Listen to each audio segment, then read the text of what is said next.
জাঁকিয়ে ঠান্ডা পড়ার আগেই বঙ্গোপসাগরে ঘূর্ণিঝড়ের হানা। আগামী কয়েক ঘন্টার মধ্যেই বঙ্গোপসাগরে তৈরি হতে চলেছে এই মরশুমের দ্বিতীয় ঘূর্ণিঝড়, যার নাম দেওয়া হয়েছে ঘূর্ণিঝড় ফেঞ্জাল। এই ঘূর্ণিঝড় ফেঞ্জাল আজকেই তৈরি হওয়ার সম্ভাবনা রয়েছে বঙ্গোপসাগরে। খুব সম্ভবত এই ঘূর্ণিঝড়টি হয় তামিলনাড়ু, অন্ধ্রপ্রদেশ অথবা পশ্চিমবঙ্গ, বাংলাদেশ, না হলে মায়ানমার উপকূল, এই যে কোনো একটি উপকূলে ঘূর্ণিঝড়টি আঘাত করার প্রবল সম্ভাবনা রয়েছে। কেননা এখনও পর্যন্ত ঘূর্ণিঝড়ের সঠিক ল্যান্ডফল সম্পর্কে কোনো ধারণা পাওয়া যায়নি। বিভিন্ন ওয়েদার মডেলে এর বিভিন্ন রকম ইন্ডিকেশন পাওয়া যাচ্ছে। কখনও দেখা যাচ্ছে ঘূর্ণিঝড়টি তামিলনাড়ু এবং অন্ধ্রপ্রদেশ উপকূলে আঘাত হানছে, কোনো কোনো ওয়েদার মডেলে দেখা যাচ্ছে এটা আরও উত্তর দিকে এগিয়ে এসে বাংলাদেশ না হলে মায়ানমারের দিকে এর ল্যান্ডফলের ইন্ডিকেশন পাওয়া যাচ্ছে। অর্থাৎ এখনও ঘূর্ণিঝড়টি কোথায় পড়বে সেটা কিন্তু একেবারে নিশ্চিতভাবে বলা সম্ভব হচ্ছে না। তো আজকের ভিডিওতে আমরা এই মুহূর্তের আপডেট দেখে নেব, আজকের আপডেট দেখে নেব যে ঘূর্ণিঝড়টি কোথায় আছড়ে পড়ার সম্ভাবনা রয়েছে। তবে ঘূর্ণিঝড় যেখানে আছড়ে পড়ুক না কেন, এর পরোক্ষভাবে প্রভাব পড়ছে উড়িষ্যার উপকূল, পশ্চিমবঙ্গ উপকূল এবং বাংলাদেশের উপকূলবর্তী এলাকায়। এই ঘূর্ণিঝড়ের পরোক্ষ প্রভাবে ঝড় বৃষ্টির সম্ভাবনা রয়েছে। বাংলায় ৩-৪ দিন মেঘলা মেঘলা আবহাওয়া এবং ঝড় বৃষ্টির একটা সম্ভাবনা রয়েছে। তো আসুন আজকের ভিডিওতে আমরা বিস্তারিত আলোচনা করব যে ঘূর্ণিঝড় ফেঞ্জালের প্রভাবে বাংলায় কোন কোন দিনগুলিতে বৃষ্টিপাতের সম্ভাবনা রয়েছে, কোন কোন জেলাগুলিতে বৃষ্টি হবে, কোথায় কেমন বৃষ্টিপাতের সম্ভাবনা রয়েছে এবং ঘূর্ণিঝড়টি ঠিক কবে কোথায় আছড়ে পড়ার সম্ভাবনা রয়েছে। ঘূর্ণিঝড় যখন আছড়ে পড়বে তখন তার সর্বোচ্চ গতিবেগ কোথায় কতটা থাকবে, এই নিয়ে কি রয়েছে আবহাওয়া দপ্তরের সর্বশেষ আপডেট, বিস্তারিতটাই আপনাদের জানাবো আজকের এই প্রতিবেদনে। অবশ্যই ভিডিওটিকে শেষ পর্যন্ত দেখবেন। এই মুহূর্তে আপনি কোন জেলা থেকে দেখছেন অবশ্যই আপনাদের জেলার নামটি আমাদের ভিডিওর কমেন্ট বক্সে লিখে জানাবেন। তো সুধী দর্শক, ইতিমধ্যে কিন্তু তাপমাত্রা বেশ খানিকটা নেমেছে। প্রতিদিনই সামান্য তাপমাত্রা নামতে দেখা যাচ্ছে, জাঁকিয়ে ঠান্ডা বসছে বাংলাতে। তবে এরই মাঝেই কিন্তু ঝড় বৃষ্টির একটা সম্ভাবনাতে ফের দুশ্চিন্তাগ্রস্ত হয়ে পড়েছেন উপকূলের বাসিন্দারা। তো আসুন আমরা প্রথমে দেখে নেব আজকে দিনের আপডেটটা, আবহাওয়ার আপডেটটা কী রয়েছে। আজকে বুধবার 27 নভেম্বর। আজকে সারাদিন আবহাওয়া কোথায় কেমন থাকতে চলেছে সেটা একটু দেখে নেব, তারপরে আমরা ঘূর্ণিঝড়ের আপডেট এবং ঝড় বৃষ্টির আপডেটে যাব। তো এই মুহূর্তে সরাসরি উপগ্রহ চিত্রে ধরা পড়ছে যে এই মুহূর্তে সমগ্র ভারতবর্ষ সহ এদিকে বাংলাদেশ এবং উত্তর পূর্ব ভারতের রাজ্যগুলির আবহাওয়া একেবারে পরিষ্কার রয়েছে। শুধুমাত্র পাহাড়ি এলাকাতে কিছুটা মেঘলা আকাশ রয়েছে। দার্জিলিং, কালিম্পং, সিকিম, গ্যাংটক, এদিকে ভুটান, নেপালের এই এলাকাতে একটি পশ্চিমী ঝঞ্ঝা রয়েছে, যার কারণে এই এলাকাগুলিতে পশ্চিমী ঝঞ্ঝার কারণে মেঘলা আবহাওয়া এবং বৃষ্টি ও তুষারপাতের আশঙ্কা রয়েছে। তবে বাকি উত্তর থেকে দক্ষিণবঙ্গ কোথাও ঝড় বৃষ্টি বা মেঘের কোনো প্রভাব নেই। আকাশ কার্যত আজকে দিনভর পরিষ্কার থাকবে, আবহাওয়া শুকনো থাকবে। আজকে কোথাও বৃষ্টির কোনো সম্ভাবনা নেই। আগামীকাল বৃহস্পতিবার থেকে কিন্তু আবহাওয়াতে একটা পরিবর্তন রয়েছে। আগামীকাল বৃহস্পতিবার থেকেই ঘূর্ণিঝড়ের প্রভাব শুরু হয়ে যাবে উপকূলবর্তী এলাকাগুলিতে। দেখুন, আগামীকাল থেকে উপকূলবর্তী জেলাগুলিতে মেঘ ঢুকে পড়বে বঙ্গোপসাগর থেকে। দেখুন, এই যে ঘূর্ণিঝড় রয়েছে এর প্রভাবে বঙ্গোপসাগরের অধিকাংশ এলাকাতেই মেঘ প্রবেশ করবে এবং সেই মেঘের কিছু কিছু অংশ দেখুন এইভাবে উপকূলবর্তী এলাকাতে প্রবেশ করবে এইভাবে। তো আগামীকাল বৃহস্পতিবার থেকেই বুঝতে পারবেন আবহাওয়াতে পরিবর্তন ঘটবে। উপকূলবর্তী জেলাগুলিতে দেখুন আকাশ মেঘলা হতে দেখা যাচ্ছে এবং বিভিন্ন এলাকায় বৃষ্টিও শুরু হয়ে যাবে। শুক্রবার দিন মেঘের ঘনঘটা আরও বাড়বে। দেখুন, মেঘ প্রবেশ করবে উপকূলবর্তী এলাকাতে। শুক্রবার দিনভর উপকূলবর্তী জেলাগুলিতে মেঘলা আকাশ থাকবে, তার সঙ্গে দক্ষিণবঙ্গের বিভিন্ন এলাকাতেও মেঘ ঢুকে পড়বে। এরকম মেঘলা আবহাওয়া মোটামুটি আগামী রবিবার পর্যন্ত থাকবে। রবিবার পর্যন্ত অর্থাৎ ডিসেম্বরের একেবারে 1 তারিখ পর্যন্ত বা 2 তারিখ পর্যন্ত এই ঘূর্ণিঝড়ের প্রভাবে আকাশ মেঘাচ্ছন্ন থাকতে পারে।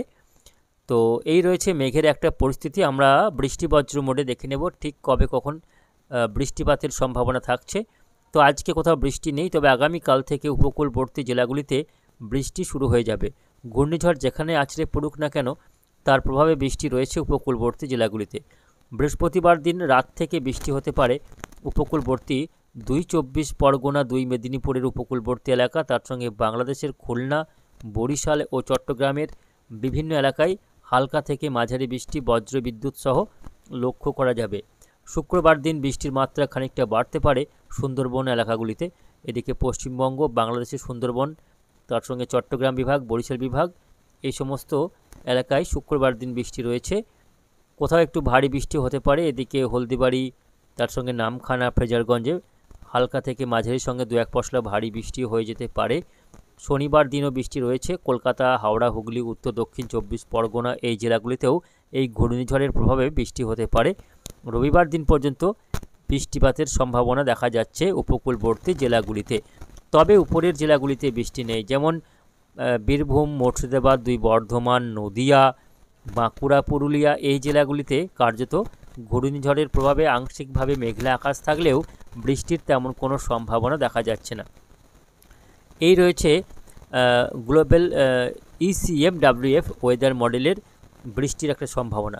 তবে আমরা যদি গ্লোবাল ফোরকাস্ট সিস্টেমে দেখি, অর্থাৎ আমেরিকান ওয়েদার মডেল GFS, সেক্ষেত্রে কিন্তু দেখা যাচ্ছে যে বৃষ্টি খানিকটা উপরের জেলাগুলিতেও প্রভাব পড়তে পারে। যেমন ধরুন এদিকে রয়েছে নদিয়ার শান্তিপুর, বর্ধমান, আরামবাগ, খড়গপুর, চাকুলিয়া, কোলাঘাট, কলকাতা, চন্দ্রনগর, এদিকে বাংলাদেশের সাতক্ষীরা, শ্যামনগর। অর্থাৎ দেখা যাচ্ছে যে গ্লোবাল ফোরকাস্টিং সিস্টেমে বৃষ্টির মাত্রা আরও খানিক উপরের দিকে যেতে পারে। তবে যাই হোক না কেন, দুটি ওয়েদার মডেলেই আমরা দেখতে পাচ্ছি বৃষ্টি হবে।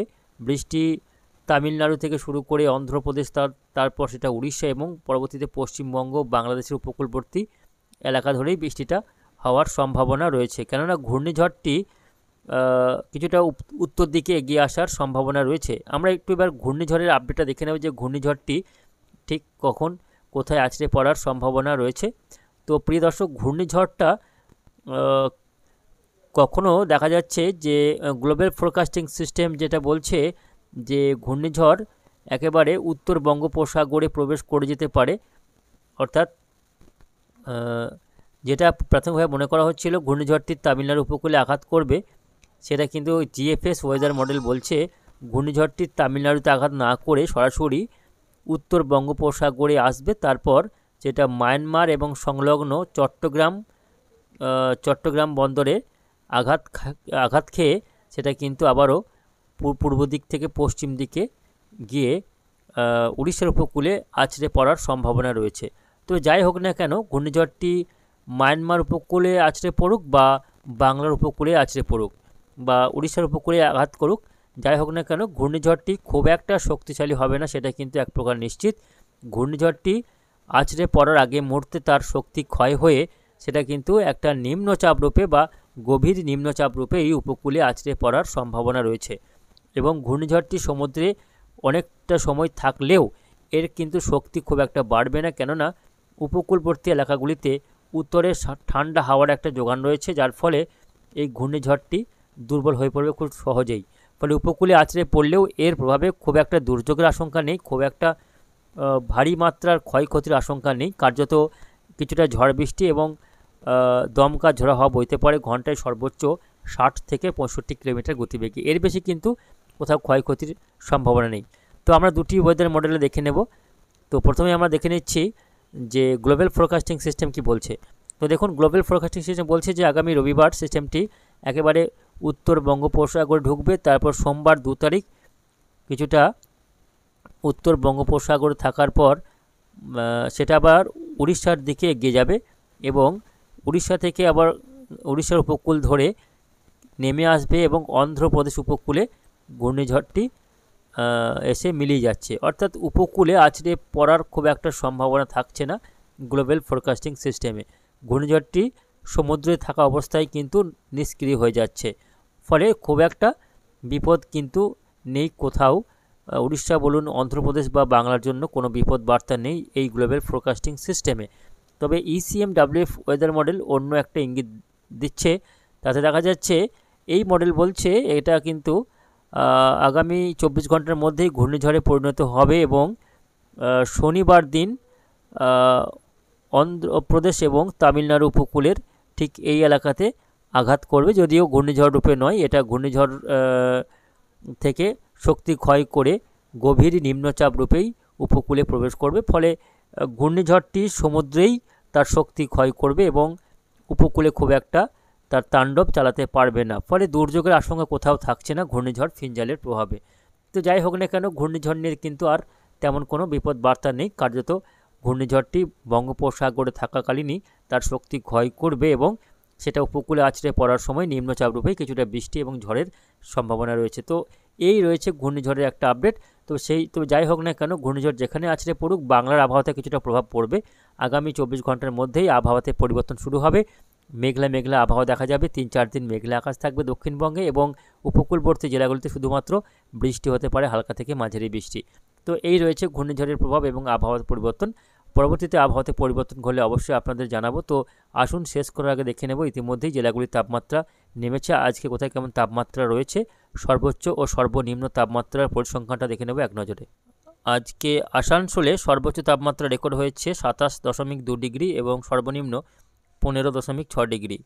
বাঁকুড়ার আজকে সর্বোচ্চ তাপমাত্রা রেকর্ড হয়েছে 26.4 এবং সর্বনিম্ন 16.1 ডিগ্রি সেলসিয়াস। এদিকে বর্ধমানে 27 ডিগ্রি সর্বোচ্চ ও সর্বনিম্ন তাপমাত্রা রয়েছে 14.8 ডিগ্রি সেলসিয়াস। আজকে দার্জিলিংয়ে সর্বোচ্চ তাপমাত্রা রয়েছে 13.4 এবং সর্বনিম্ন 6 ডিগ্রি সেলসিয়াস তাপমাত্রা রেকর্ড হয়েছে। দীঘাতে সর্বোচ্চ তাপমাত্রা রয়েছে 28.2, সর্বনিম্ন 15.5 ডিগ্রি। আলিপুরে 26.2 সর্বোচ্চ, 17.2 ডিগ্রি সর্বনিম্ন। হাওড়াতে 26 ডিগ্রি সর্বোচ্চ তাপমাত্রা রয়েছে এবং সর্বনিম্ন রয়েছে 15.5 ডিগ্রি সেলসিয়াস।